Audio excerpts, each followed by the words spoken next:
Boa noite, queridos irmãos, a graça e a paz do Senhor Jesus Cristo seja com todos nós nessa noite.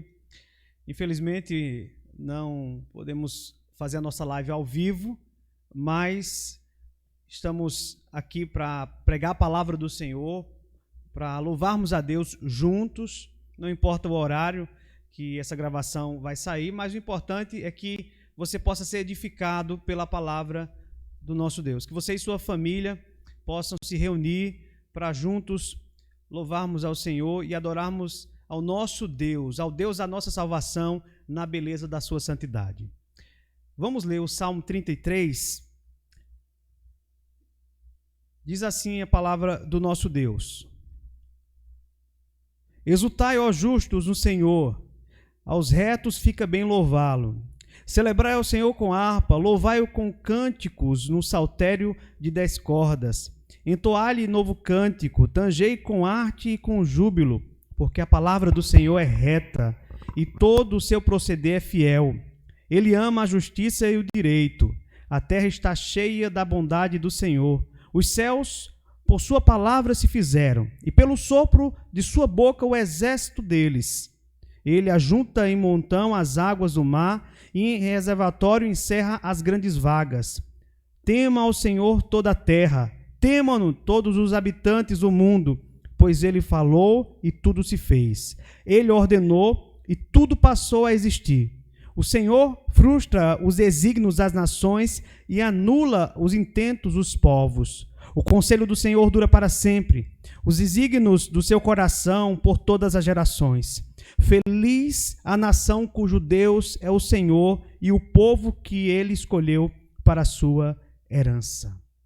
Que Deus aplique sua palavra aos nossos corações. Eu quero lhe convidar nesse momento para que juntos possamos orar ao nosso Deus.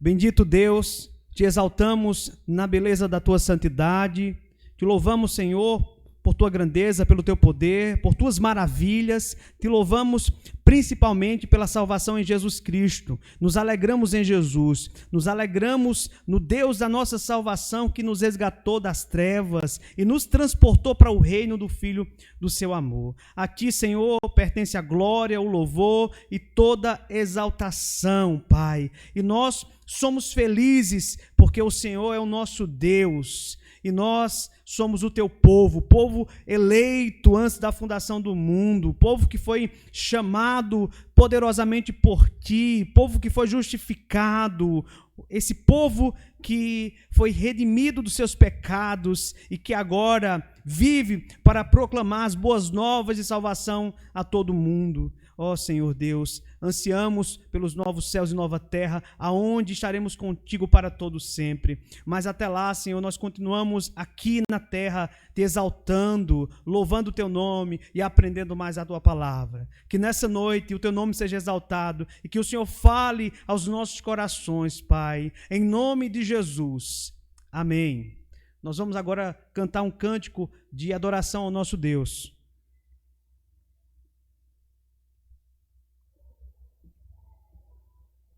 Boa noite, meus irmãos. A paz do Senhor Jesus.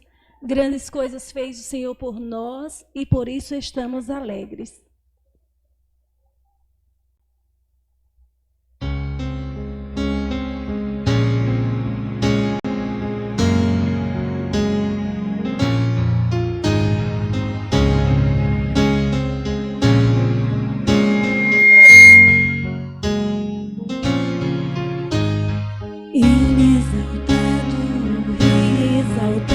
Nos céus, eu louvarei, Ele exaltado para sempre, exaltado seu nome, louvarei.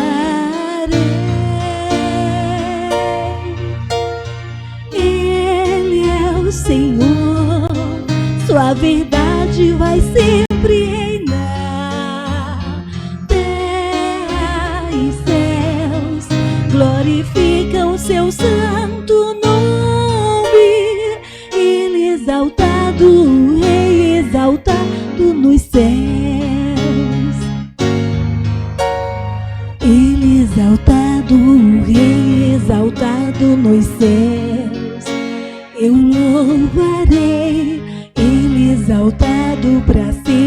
exaltado seu nome, louvarei.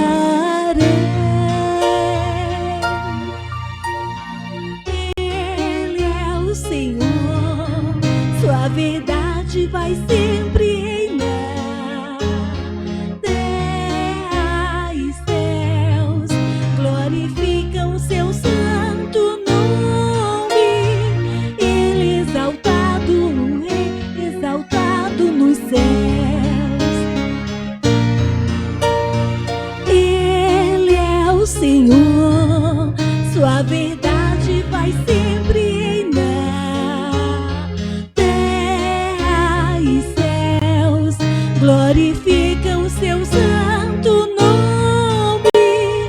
Ele exaltado, o Rei exaltado nos céus.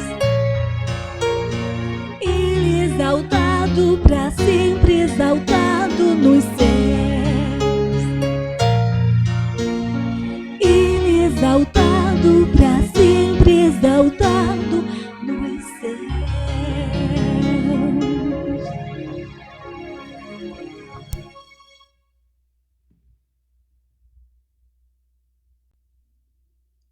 Ainda no Salmo 33, verso 18 a 22, diz assim a palavra do Senhor. Salmo 33, verso 18 a 22. Diz assim: Eis que os olhos do Senhor estão sobre os que o temem, sobre os que esperam na sua misericórdia, para livrar-lhes a alma da morte e no tempo da fome conservar-lhes a vida. Nossa alma espera no Senhor, nosso auxílio e escudo. Nele o nosso coração se alegra, pois confiamos no seu santo nome. Seja sobre nós, Senhor, a tua misericórdia, como de ti esperamos. Nós vamos orar mais uma vez, vamos confessar ao Senhor os nossos pecados, entendendo que o Senhor, Ele é o nosso auxílio e escudo. Nós esperamos nele, esperamos na sua misericórdia, nós confiamos no seu nome. Por isso nós vamos orar nesse momento. Pai bendito, reconhecemos que temos quebrado a tua preciosa lei, temos nos rebelado contra os teus mandamentos, através dos nossos pecados, sejam eles por pensamentos, por palavras, por ações. Ó Deus, como nós somos miseráveis pecadores, mesmo regenerados, mesmo salvos por tua graça, ainda continuamos pecando, Deus. Tem misericórdia do teu povo, tem misericórdia da tua igreja, nos restaura, nos renova, Senhor. Que nós possamos, como um povo santo, como essa nação eleita, buscarmos a vida de santidade, Senhor. Que o Senhor nos ajude, por meio do teu Espírito Santo, a enojarmos o pecado, a odiarmos as iniquidades, tudo aquilo que seja contrário à tua lei, que nós possamos rejeitar e odiar de todo o nosso coração, Senhor. Que o Senhor nos renove nessa noite, porque nós confiamos em Ti, confiamos nas Tuas misericórdias, no Teu amor, confiamos em Jesus, que é a manifestação máxima do Teu amor para pecadores miseráveis. Louvamos porque Jesus, como nosso substituto, na cruz do Calvário, Ele enfrentou a Tua santa ira para que nós pudéssemos experimentar as Tuas misericórdias, Senhor, para que pudéssemos experimentar o perdão dos pecados, para que fôssemos, ó Deus, restaurados, fôssemos santificados. Te agradecemos, Senhor, pela certeza que temos, não pelos nossos méritos, mas pelos méritos de Cristo, Pai.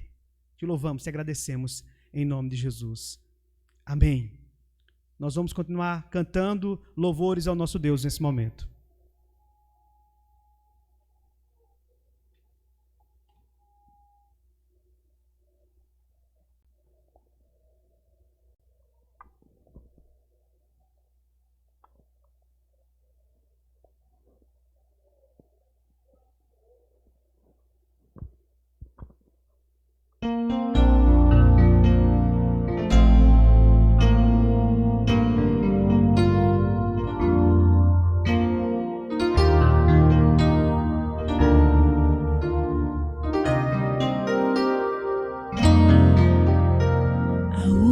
único que é digno de receber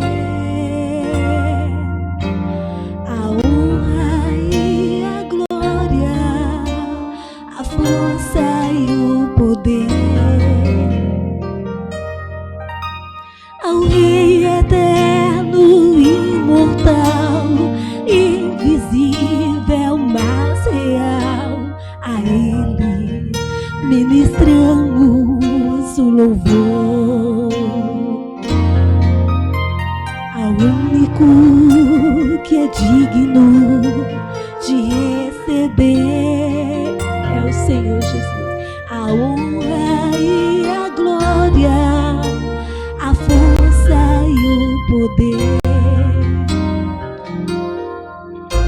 ao Rei eterno, imortal, invisível, mas real, a Ele ministramos o louvor. Coroado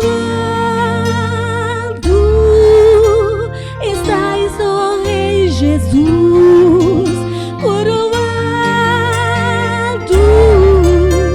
estás, ó Rei Jesus, adoramos o teu nome, nos rendemos aos teus pés,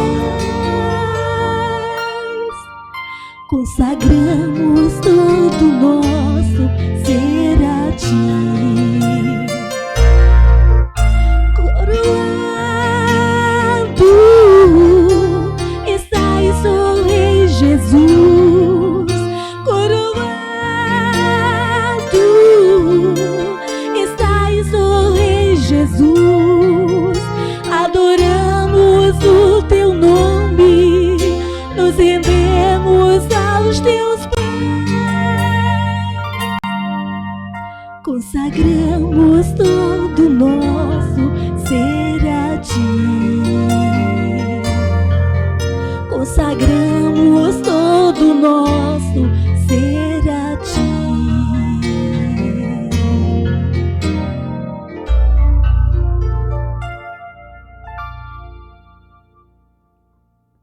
Uma paz tão grande e diferente. Essa paz que sentimos no nosso coração, ela não é de nós mesmos. É o Senhor que coloca no nosso coração e faz com que vivamos nesses últimos dias.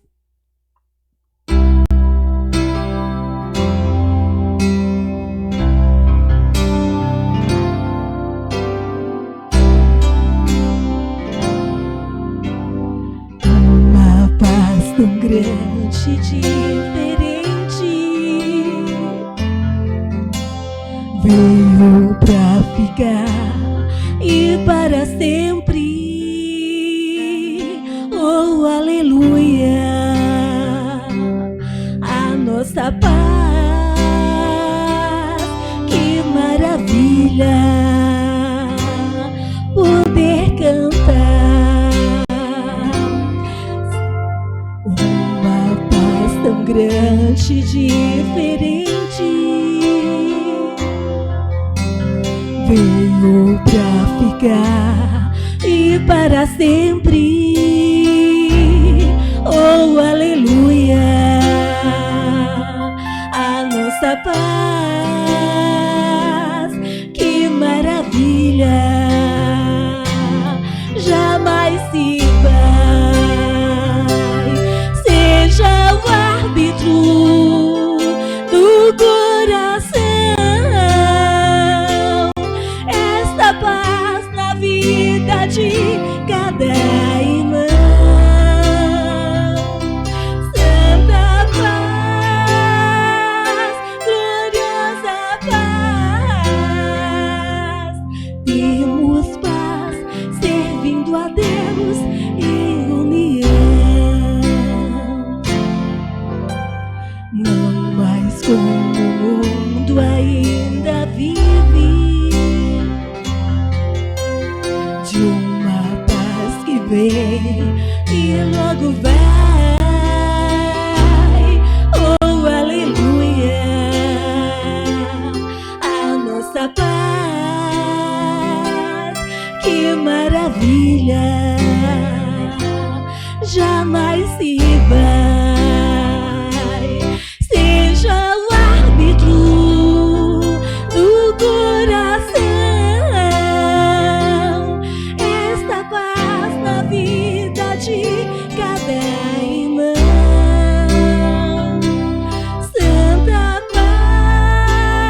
Meus irmãos, nesse momento nós vamos meditar na palavra do Senhor. Eu quero convidá-los a estar abrindo sua Bíblia em Apocalipse capítulo 2.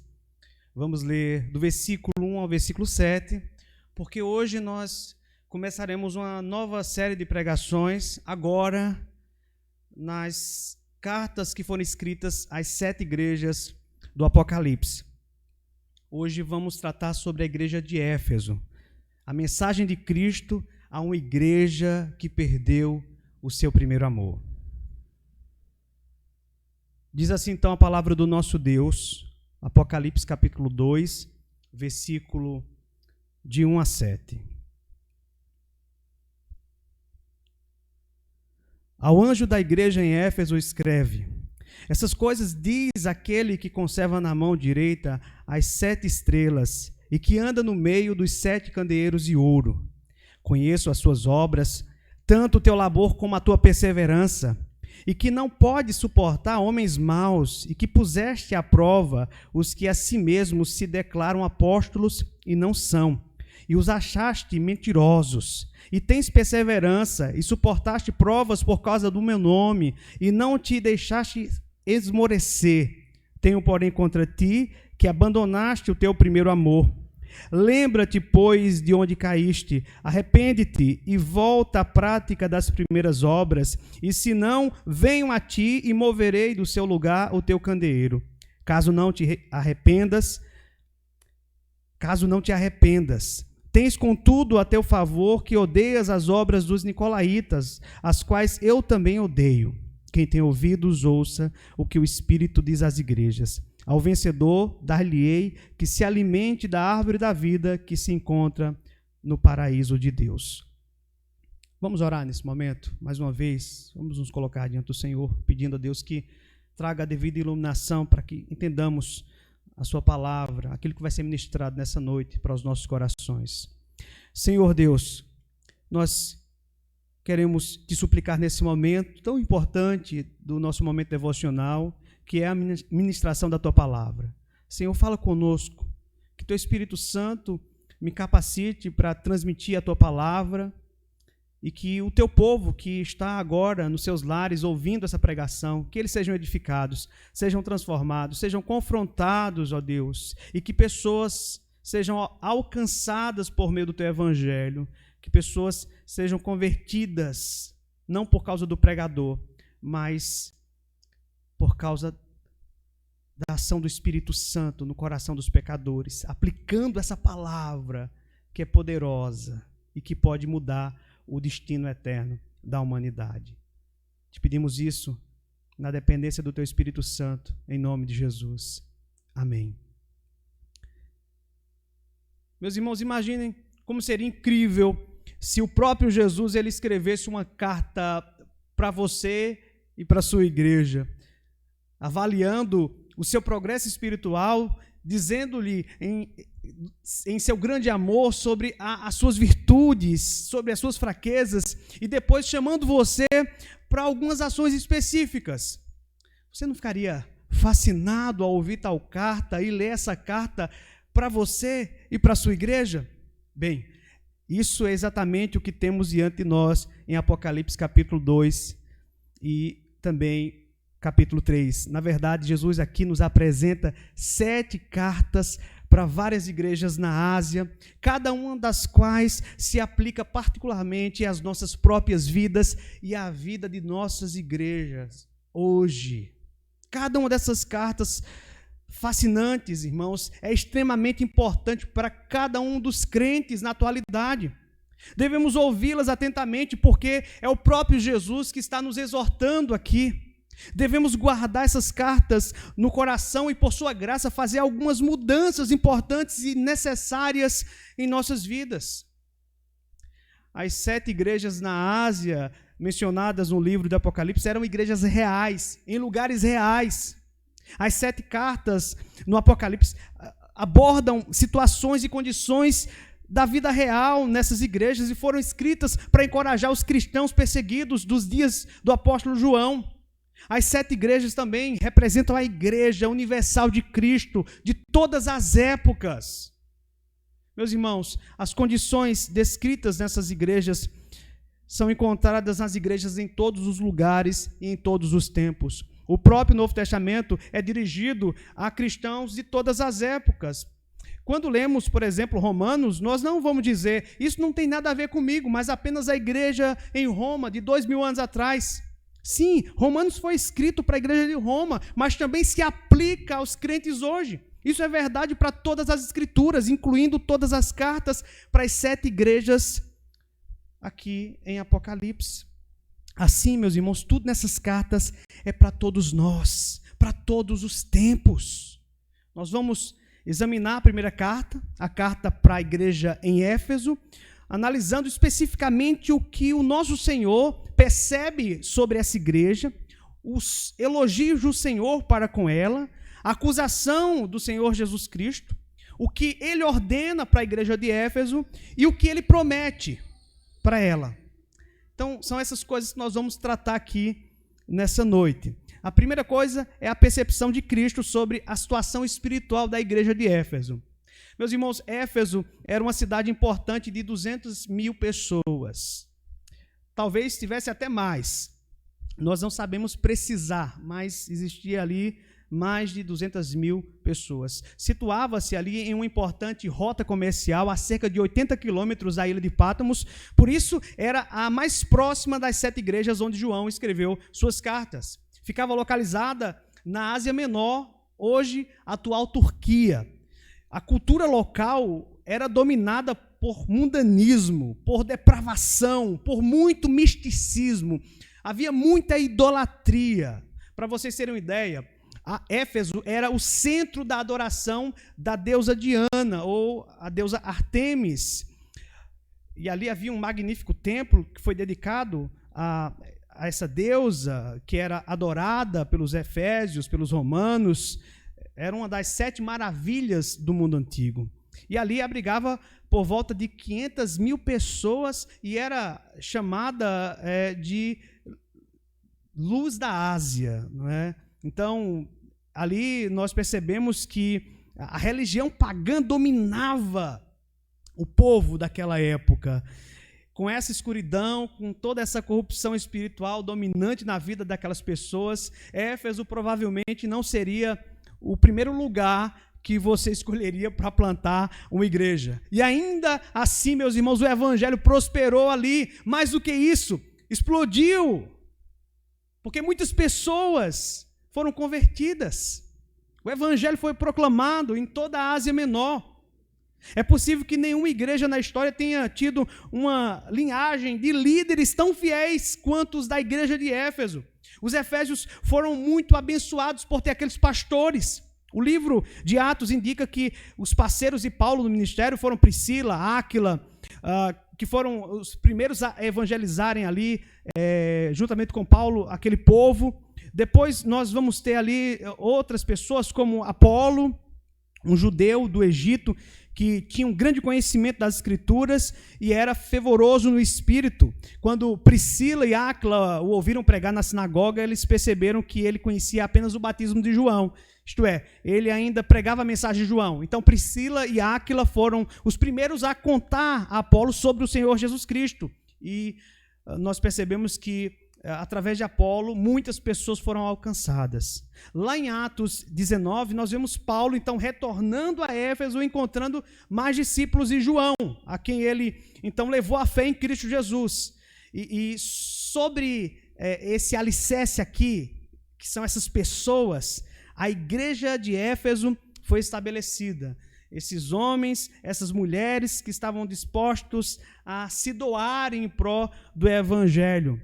Meus irmãos, Paulo ficou aí mais ou menos 3 anos em Éfeso, pregando fielmente e nutrindo aquela igreja. Lá em Atos 19:10, diz que através do seu ministério, todos os judeus e os gregos que viviam na província da Ásia ouviram a palavra do Senhor. Por causa da localização estratégica daquela cidade, o evangelho espalhou-se por todas as direções. A igreja floresceu. Primeiro, sob a liderança de Paulo, depois, sob a liderança de Timóteo, depois, sob a liderança de Onésiforo, que está registrado, não é, aqui em 2 Timóteo 1, 16, 18. Depois, Tíquico foi outro pastor lá em Éfeso. E depois, por último, não é, o apóstolo João. Provavelmente, meus irmãos, nenhuma igreja no Novo Testamento, fora de Jerusalém, tinha tantos ministros eminentes quanto nessa cidade aqui. E os frutos do trabalho desses líderes, irmãos, eram evidentes. Apocalipse, capítulo 2, de 2 a 3, registra 3 maravilhosas verdades sobre a igreja de Éfeso. Primeira verdade é que o Senhor Jesus louva a igreja por sua diligência. Veja como esses homens trabalharam, doutrinaram bem aquela igreja, e Jesus, então, louva aquela igreja por causa dessa diligência. Veja no versículo 2, Jesus diz: conheço as tuas obras, tanto o teu labor como a tua perseverança, e que não pode suportar homens maus, e que puseste à prova os que a si mesmos se declaram apóstolos e não são, e os achaste mentirosos. A palavra grega aqui traduzida por trabalho árduo é kopos, labuta, refere-se aqui a trabalhar até o ponto de exaustão. É o tipo de trabalho que nos suga, não apenas fisicamente, mas também emocionalmente e espiritualmente. Então a igreja de Éfeso era uma igreja que labutava pelo reino de Deus, que se desgastava totalmente pelo evangelho. Eles não eram preguiçosos, eles não eram indiferentes, estavam sempre ocupados, dando tudo de si por causa de Cristo,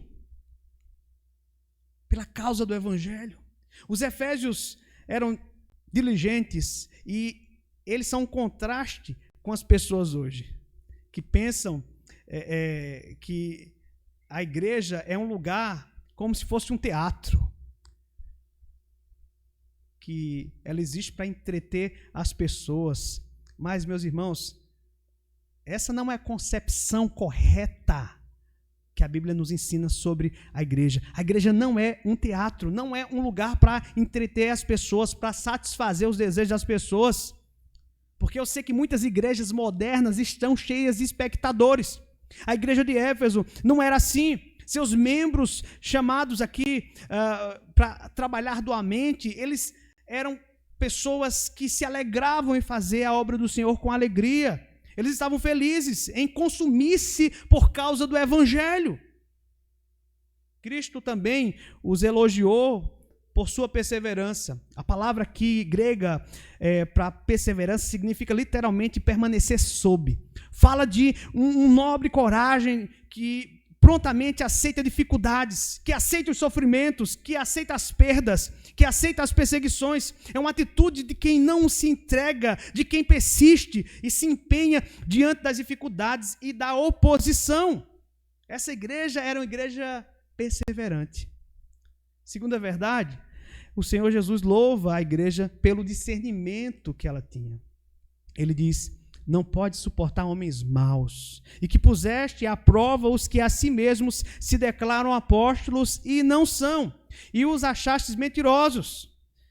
E tens, contudo, a teu favor, que odeias as obras dos nicolaítas, as quais eu também odeio. Versículo 6.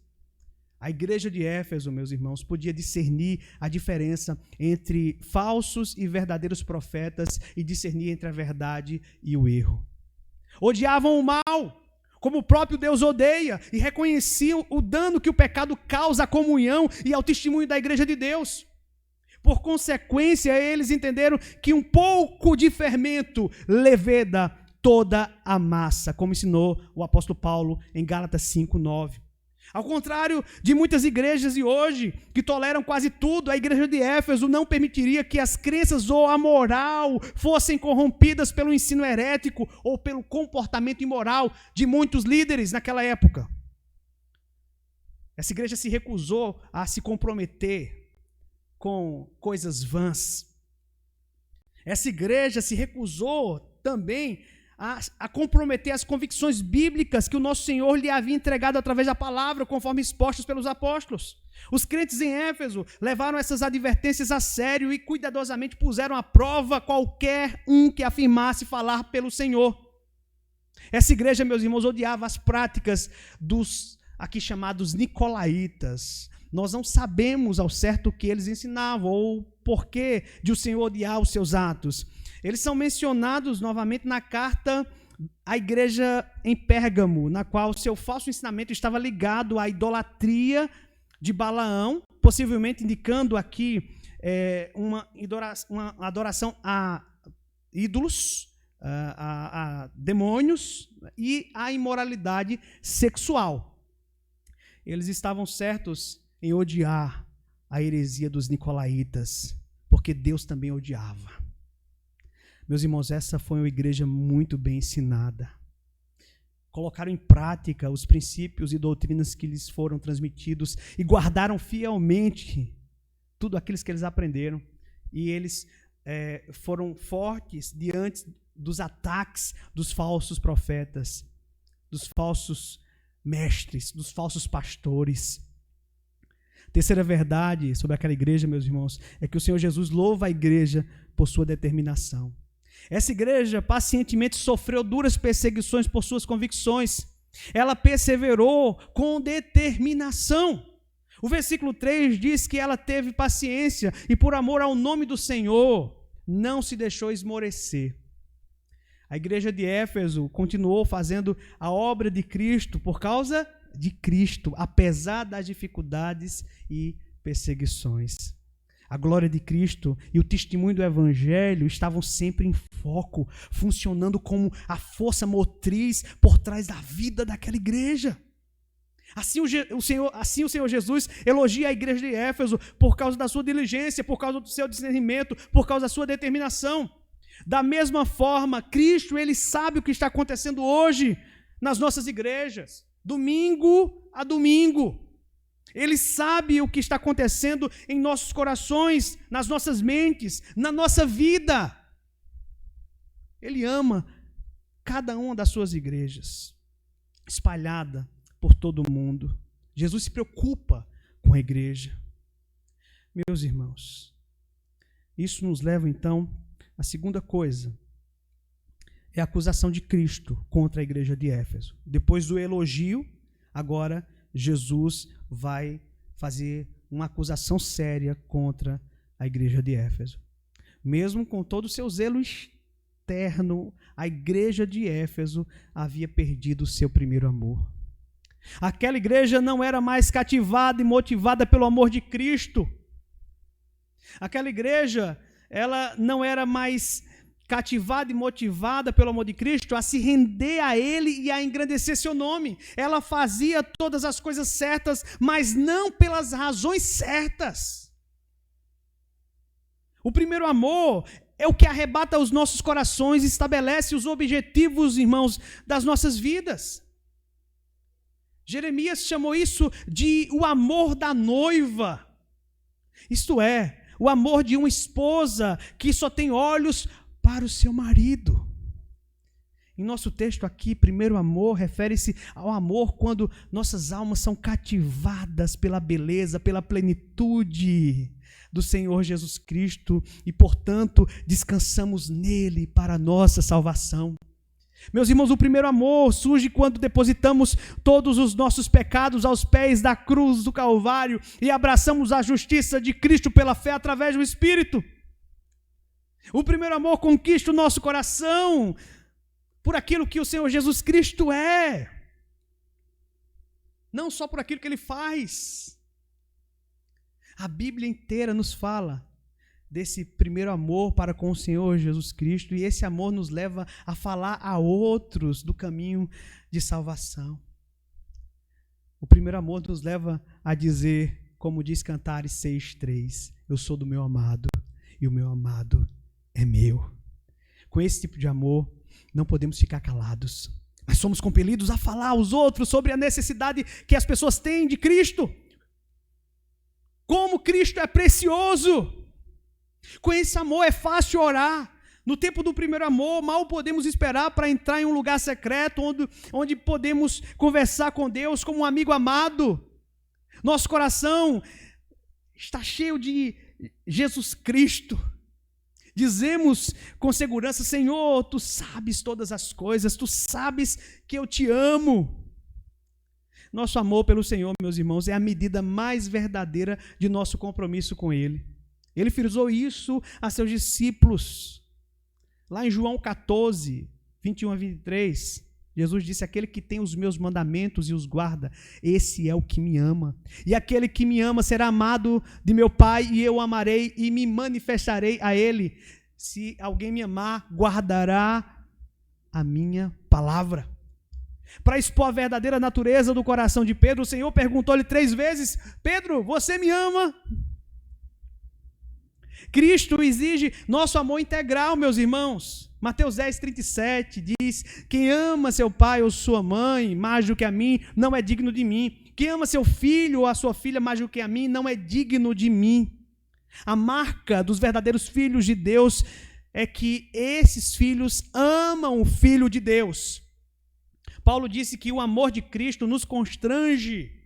O amor de Cristo constrange o seu povo. Simplificando, amar Cristo é a característica definidora de um cristão. No entanto, apesar de o crente genuíno sempre amar ao seu Senhor, a intensidade desse amor pode mudar com o tempo.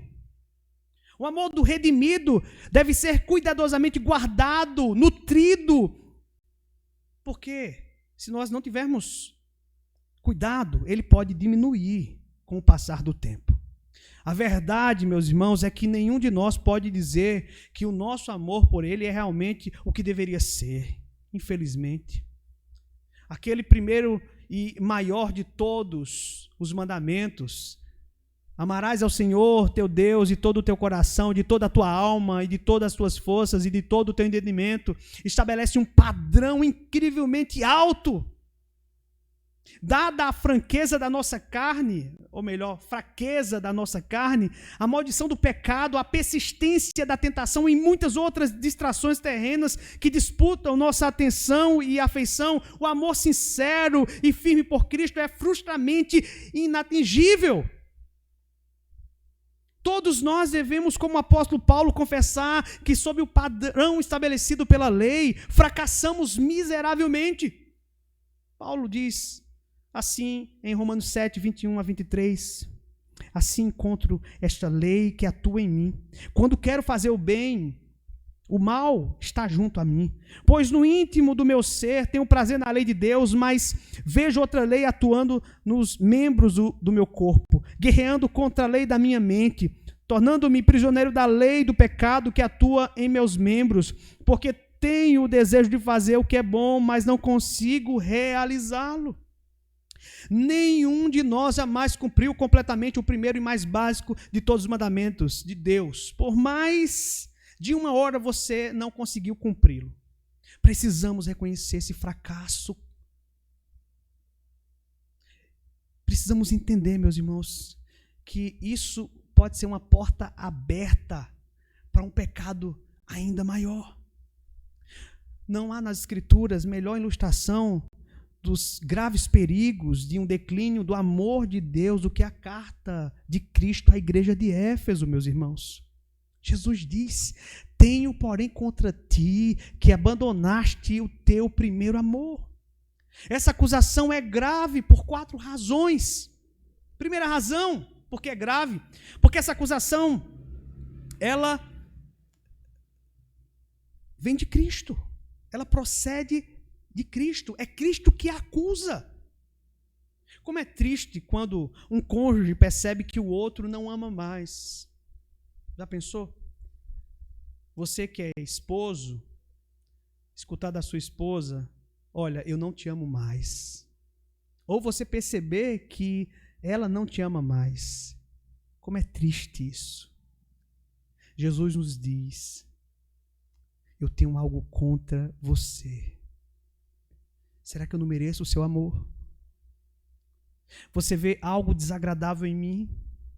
Fui infiel a você de alguma forma? Lhe comprei com o meu sangue, mas tenho isto contra ti: abandonaste o teu primeiro amor. Por várias vezes lá no Antigo Testamento, Deus usou seus profetas para repreender Israel, que por muitas vezes trocou Deus por Baal, por outros deuses, cometeram adultério espiritual. Jeremias 2, de 2 a 3, fala sobre isso. Ezequiel, capítulo 16, de 8 a 15, também fala sobre isso. O livro de Oséias também fala sobre essa situação da igreja lá no Antigo Testamento, abandonando a Deus. Segunda razão, porque essa é uma acusação séria, porque seu amor desvanecido não pode ser escondido de Cristo. Você não pode estar ciente disso e outros podem não vê-lo em você. Muitas pessoas até não percebem isso. A força do hábito pode mantê-lo seguindo ali os movimentos da vida, da igreja, por um longo tempo, sem você perceber que você já perdeu o primeiro amor. Mas o Senhor Jesus sabe exatamente o dia e a hora em que o seu primeiro amor começou e começou também a desaparecer. Isso torna o problema especialmente trágico. Você está entristecendo seu Senhor há tanto tempo e nem sabia disso. Você fazia as coisas para Ele religiosamente. Assim se encontra muitas pessoas dentro da igreja. Muitos líderes estão nessa situação. Muitas pessoas, diversas, centenas de pessoas estão assim dentro da igreja, fazendo as coisas para o Senhor por pura obrigação. Ainda não perceberam que perderam o primeiro amor. Outras pessoas não observam isso nelas porque elas estão trabalhando a todo vapor dentro da igreja, elas não param. Mas o Senhor conhece o nosso coração. Terceira razão porque essa acusação é séria, porque está em jogo o relacionamento da igreja com o Senhor Jesus Cristo.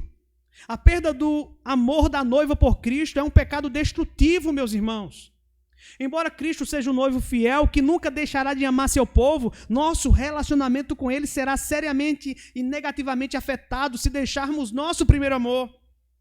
Veja, nas palavras aqui do pastor Joel Bick, um amor desbotado pode não nos manter fora do céu, mas podemos manter o céu fora dos nossos corações se falharmos em nosso amor por Cristo aqui na terra.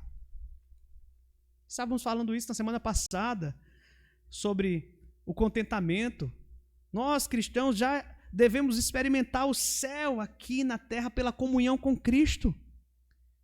E quando nós falhamos, e quando perdemos o primeiro amor, nós não vamos perceber as delícias do céu já aqui, por meio da comunhão com Cristo, que muitas vezes ficou no meio do caminho. A quarta razão por que essa acusação é séria é porque é uma acusação motivada por amor. Estamos pecando contra o maior amor que jamais conheceremos. Perder o primeiro amor pelo cônjuge é sério em qualquer casamento. Você pode elogiar qualquer pessoa ou marido que cumpra seus deveres de cônjuge, mas é triste quando o serviço deles ou delas se torna mero dever. Se o amor acaba, o casamento também será abalado. É assim que nós vemos em Éfeso.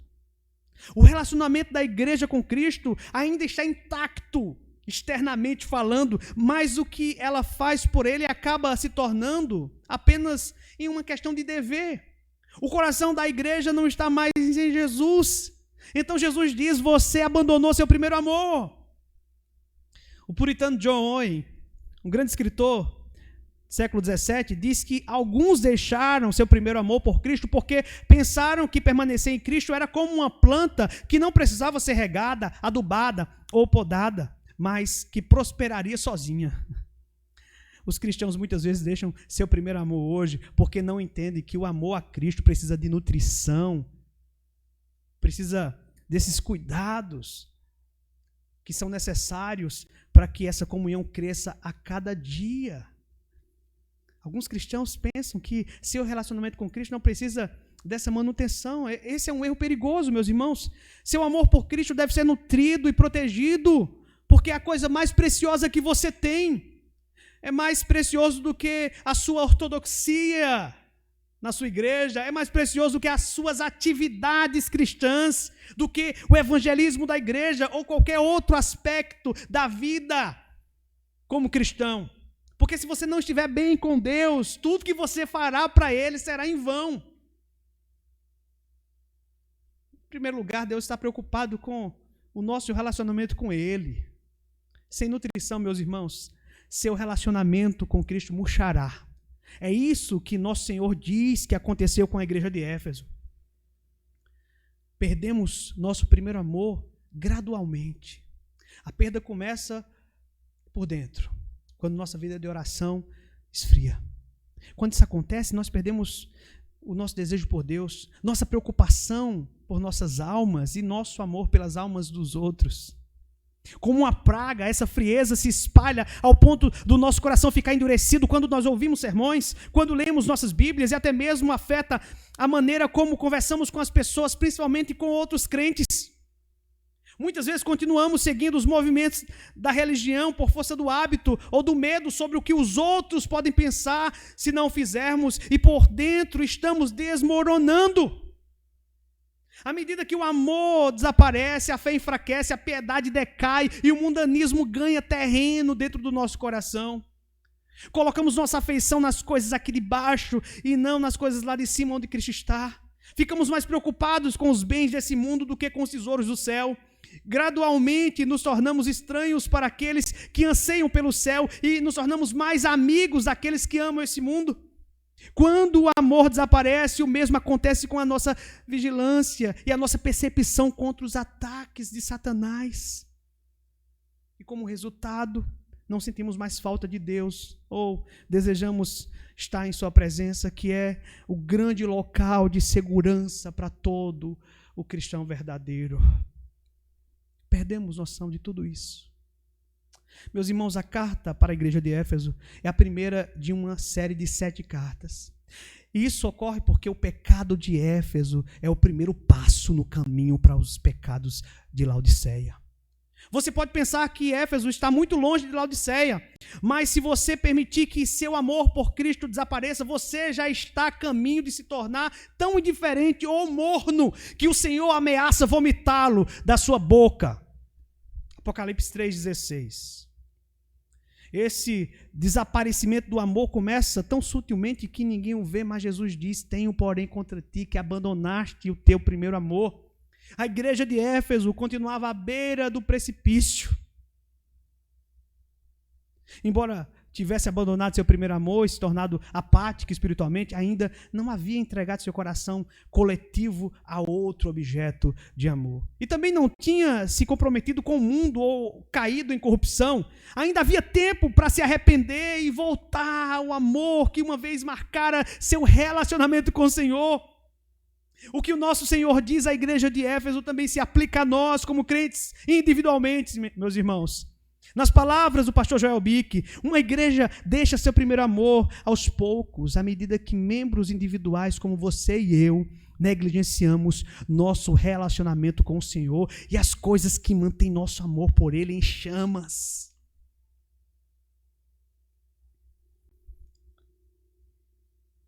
Em terceiro lugar, temos aqui a ordem de Cristo para a igreja em Éfeso. Versículo 5. O Senhor oferece a esta igreja uma receita para recuperar o seu primeiro amor. Ele diz: lembra-te, pois, de onde caíste. Arrepende-te e volta à prática das primeiras obras.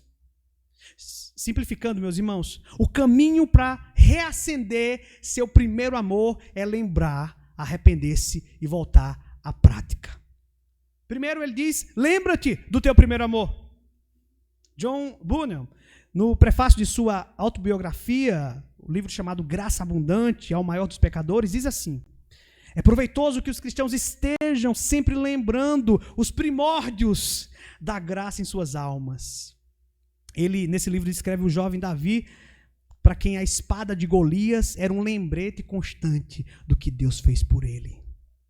Da mesma forma, precisamos de lembretes constantes do que o Senhor Jesus Cristo fez por nós. Cada vez que alguém é batizado, nós lembramos que Cristo lavou os nossos pecados com seu sangue precioso.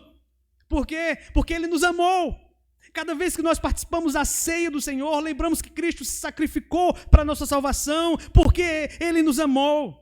Em um funeral, lembramos que Cristo nos salvou da morte e do sofrimento e um dia nos levantará da sepultura para servi-lo em glória eterna, porque Ele ainda nos ama.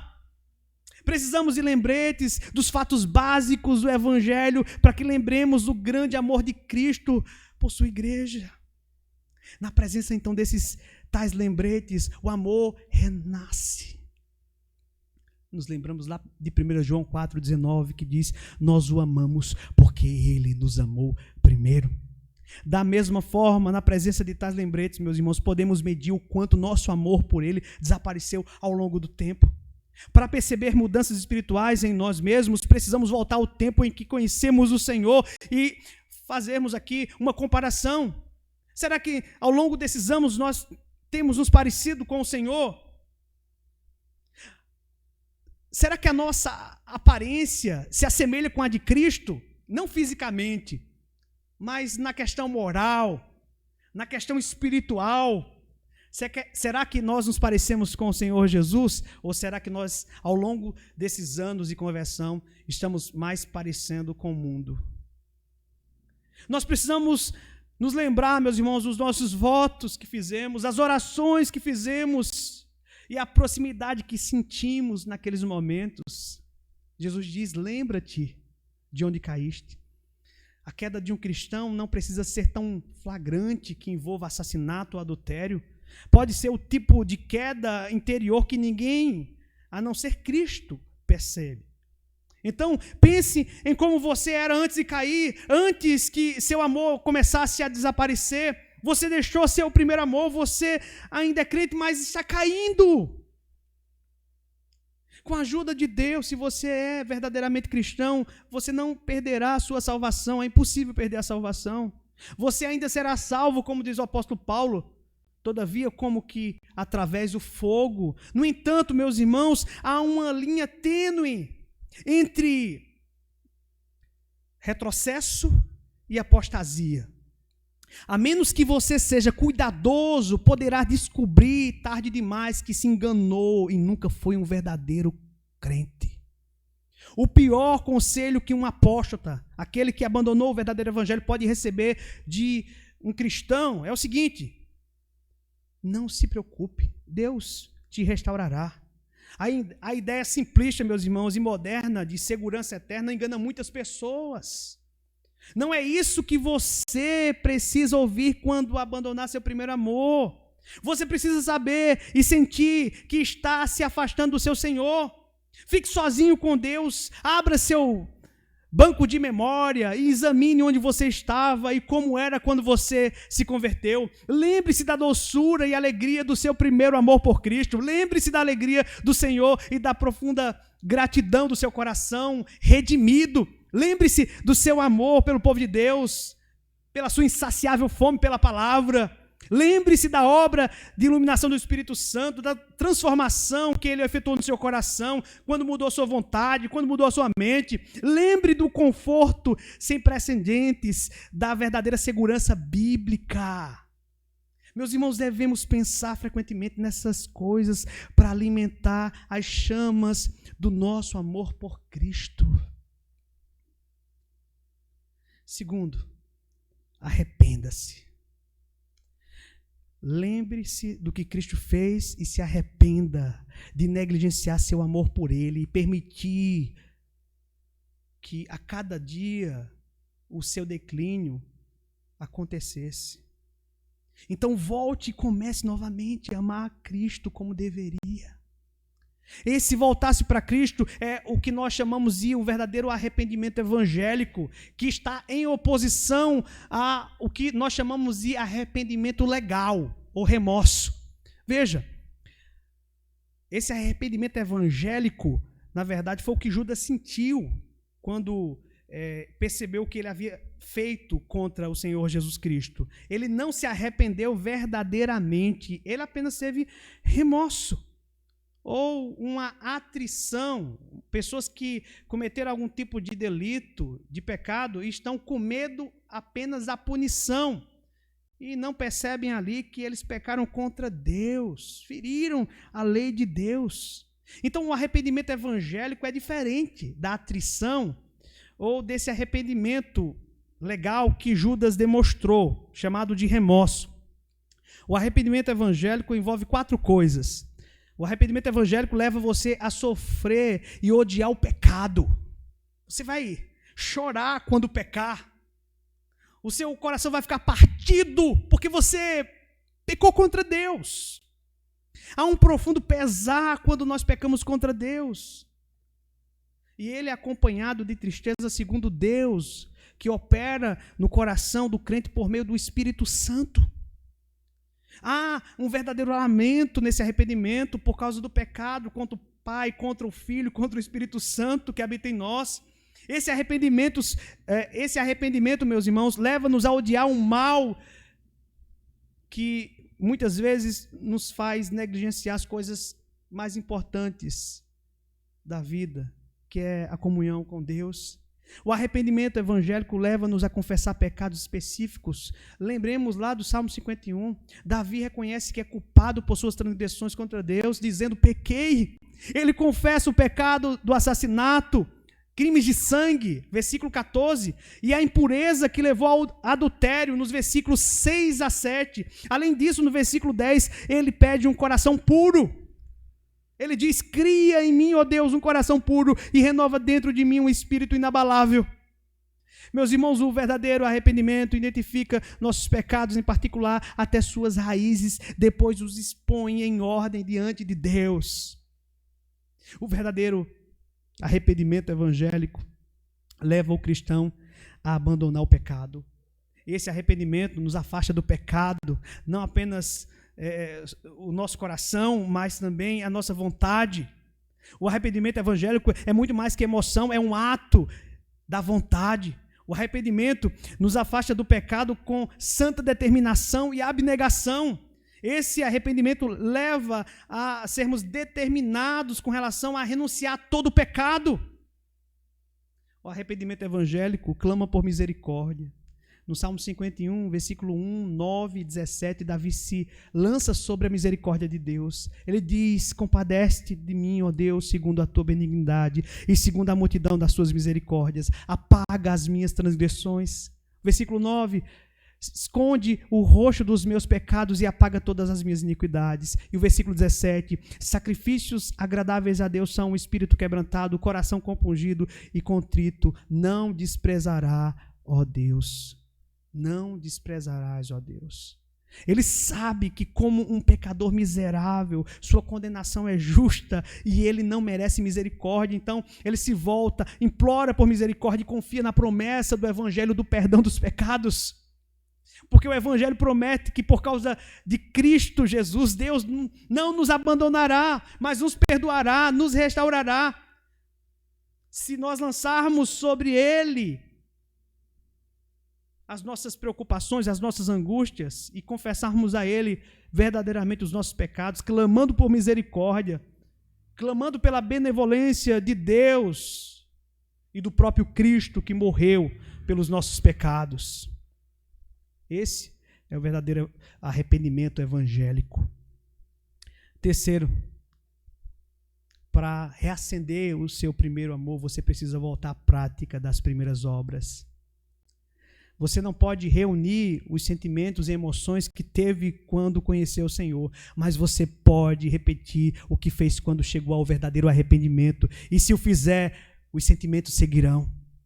Pela graça do Espírito, você pode renovar sua aliança com Deus. Você pode se lembrar do quanto o Senhor ama você e tudo o que Ele fez para mostrar esse amor. Você pode amá-lo de novo, porque mais uma vez você vê e sabe o quanto Ele te amou e o quanto Ele ainda te ama. Com amor e deleite, você pode mais uma vez começar a viver, não de acordo com alguns, mas com todos os mandamentos. O amor não é apenas sentimento, meus irmãos, é ação. A grande coisa sobre o conceito do amor no Novo Testamento é que ele é prático. É algo que você faz que, por sua vez, reflete quem você é.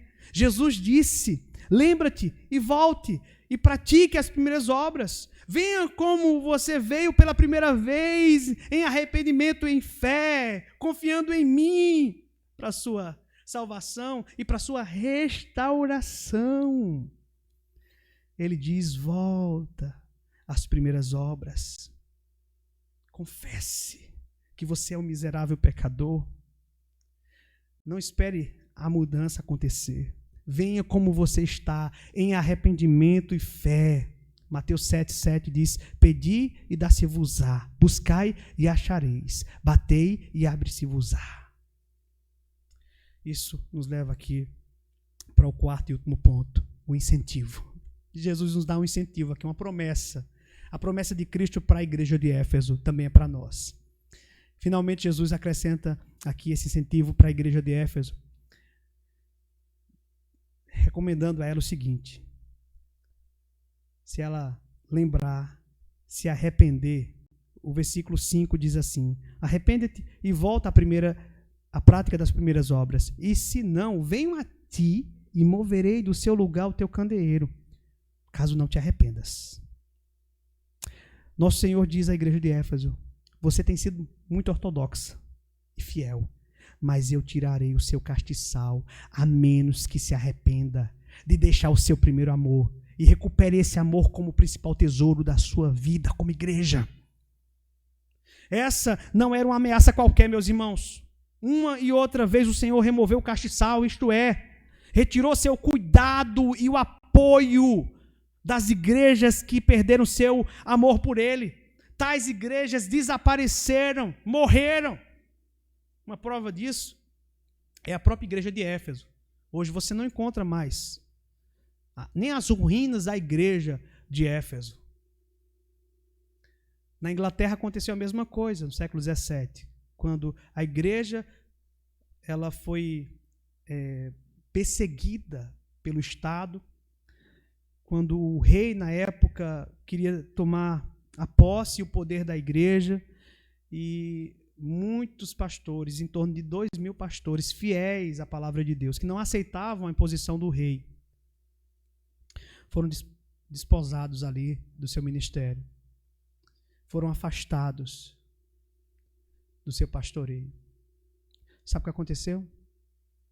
Depois de alguns anos, Deus enviou 2 pestes que devastou a Inglaterra. Veja a situação das igrejas na Inglaterra hoje. Veja a frieza espiritual que se encontra as igrejas na Europa. Por quê? Abandonaram o primeiro amor. Se não se arrepender, virei a você e tirarei o seu candelabro do seu lugar. O Senhor não toleraria uma igreja com um amor decrescente. Não, Deus não tolera esse tipo de amor. Se os efésios não se arrependerem, o Senhor apagaria seu candelabro. Simplificando, isso significaria o fim daquela igreja. A história não nos diz qual foi a resposta inicial da igreja em Éfeso ao chamado de Cristo, ao arrependimento. Talvez tenha havido um período ali para reacender seu primeiro amor. Talvez a igreja tenha entendido a ameaça do julgamento de Cristo sobre ela. Não obstante, o Senhor, Ele removeu o seu candelabro de lá. Como falamos hoje, não existe mais igreja em Éfeso.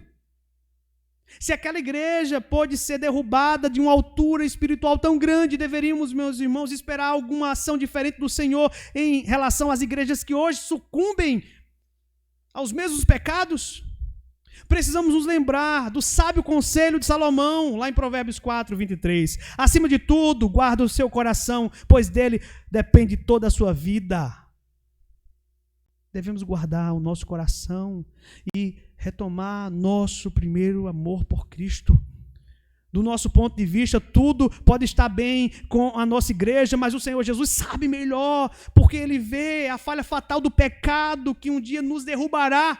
Nesse caso, nosso Senhor nos ama o suficiente para nos alertar agora sobre nossa condição. Veja, a frase, aquele que tem ouvidos, ouça o que o Espírito diz às igrejas, é repetida em todas as 7 cartas de Cristo. A implicação é que essas cartas nunca foram destinadas a um único público, nem a uma vida útil curta. Elas são advertências para todos os crentes, para todas as igrejas em todos os lugares ao longo de toda a história da igreja. Este aqui é um aviso que não foi só para a igreja de Éfeso, mas para toda a igreja em todo o mundo, para que a igreja em todo o mundo sentisse o peso dessas palavras. A palavra de Deus, através de Pedro, reforça essa mensagem. 1 Pedro 4,17 diz: pois chegou a hora de começar o julgamento pela casa de Deus. Meus irmãos, ele nos convence através de suas ameaças, mas também nos dá suas promessas. Ele diz no versículo 7, ao vencedor dar-lhe-ei que se alimente da árvore da vida que se encontra no paraíso de Deus. A árvore da vida apareceu pela primeira vez lá no Jardim do Éden, juntamente com a árvore do conhecimento do bem e do mal. Gênesis 2:9. Depois que Adão e Eva foram corrompidos pelo pecado, eles foram expulsos do jardim para evitar seu acesso à árvore da vida. Eles estavam sob uma ameaça de morte. Em Apocalipse 22, a árvore da vida aparece novamente, dessa vez simbolizando aqui a vida eterna com Deus nos céus. Então, comer da árvore da vida é símbolo da comunhão com Deus na vida eterna. O que Cristo tem diante de nós para nos encorajar em nossas vidas cristãs é a esperança de andar novamente com Deus no jardim, no frescor do dia. Tudo o que perdemos pelo pecado foi recuperado pelo sangue de Cristo e nos será restaurado no final, meus irmãos. Com tais promessas de grande recompensa, nada deve nos impedir de usar todos os meios possíveis para recuperarmos o nosso primeiro amor, para que possamos vencer pela fé e obter a bênção prometida a toda a igreja. Portanto, meu irmão, minha irmã, peça ao Espírito Santo que o ajude a voltar ao primeiro amor. Arrependa-se de permitir que esse amor no decorrer dos anos, viesse a desaparecer da sua vida. Volte à prática das coisas que você fazia no início, quando o amor explodia em chamas. Por um lado, continuar como está só terminará mal para você. Por outro lado, eu posso dizer para você que há esperança.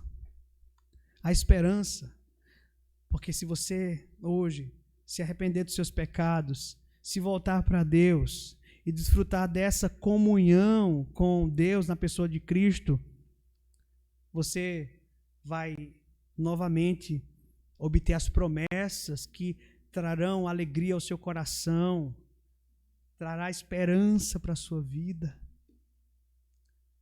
Não podemos comer da árvore da vida a menos que nos arrependamos. Então voltemos para o Senhor nosso Deus e procuremos cultivar comunhão com Ele novamente. Vamos suplicar para aquele que foi exaltado à direita de Deus para nos levar ao arrependimento, para trabalhar irresistivelmente em nossos corações e para nos trazer de volta ao Deus vivo. Peçamos sua misericórdia para que possamos prosseguir em conhecê-lo e dizermos: meu primeiro amor foi reavivado. Eu quero concluir aqui usando as palavras do pastor John MacArthur. Ele disse assim: considere como seria ouvir essa carta lida pela primeira vez na igreja de Éfeso. Imagina o horror de saber que o próprio Senhor estava ameaçando fechar e exterminar a igreja se seus membros não se arrependessem e voltassem ao primeiro amor por Ele. Você entraria em pânico, não é verdade? E então, nesse cenário, Cristo encerra o texto com uma reconfortante e eterna promessa para a sua igreja redimida. Você precisa se arrepender quando seu amor diminuir. Um julgamento temporário ocorrerá se não o fizer. No entanto, seu futuro continuará seguro comigo, é o que ele diz. Assim como devemos prestar atenção nas palavras e advertências de Cristo à sua igreja, nós precisamos descansar, meus irmãos, na segurança de nossa salvação, sabendo que nada, nem mesmo nossas próprias falhas, nem mesmo os nossos pecados podem nos separar do amor de Deus que está em Cristo Jesus. Significa dizer, meus irmãos, que quando nós aqui convocamos a igreja a se arrepender, a voltar ao primeiro amor, nós não estamos confiando na nossa própria força, no nosso próprio braço, mas estamos confiando na graça de Deus que opera em nós. A graça que foi manifestada para nos salvar. Sim, nós temos a segurança eterna da salvação, mas essa segurança eterna da salvação não pode nos levar à libertinagem.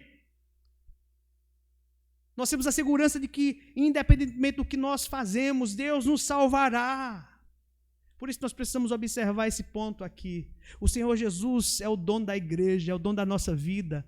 E certamente Ele sustentará cada crente, levando cada crente verdadeiro a se arrepender dos seus pecados e a voltar ao primeiro amor e à prática das primeiras obras. Louvado seja Deus por nosso Cristo, pelo nosso Redentor, pelo nosso Salvador. Que Deus nos abençoe, que Deus aplique sua palavra aos nossos corações em nome de Jesus. Amém. Vamos orar. Ó Deus, queremos te agradecer por tua palavra. Trabalha no nosso coração, Senhor, para que possamos reconhecer que temos pecado e que por muitas vezes temos vacilado, não mantendo uma contínua comunhão contigo. Vacilamos quando não oramos, quando não lemos a Bíblia, quando não estamos aqui no culto te adorando. Oh Deus, desperta a tua igreja, desperta aqueles que ainda não perceberam que há muito tempo estão distantes do Senhor, estão frios, perderam o primeiro amor. Ó Senhor, aquece seus corações, leva esses crentes a se arrependerem, a voltarem à prática das primeiras obras.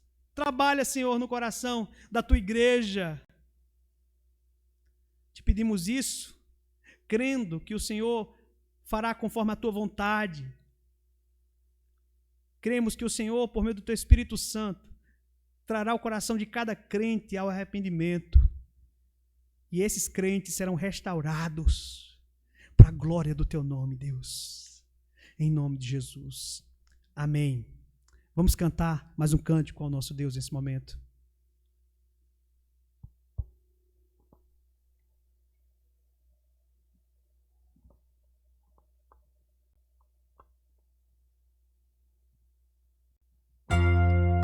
Venha, Senhor, minha vida oferecer.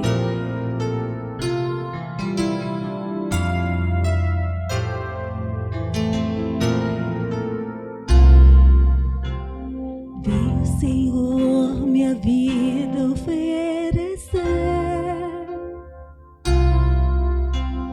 como oferta de amor e sacrifício.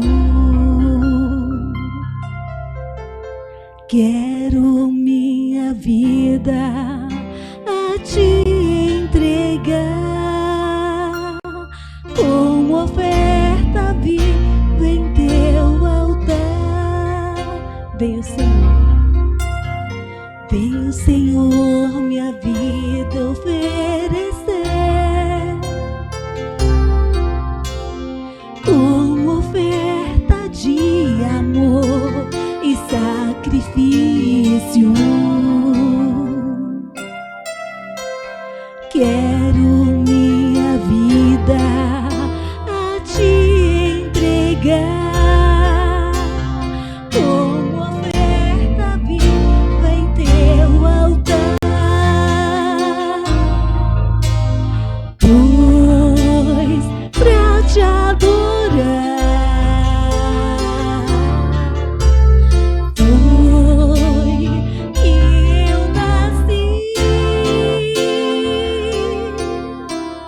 cumpre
na tua presença. Amém.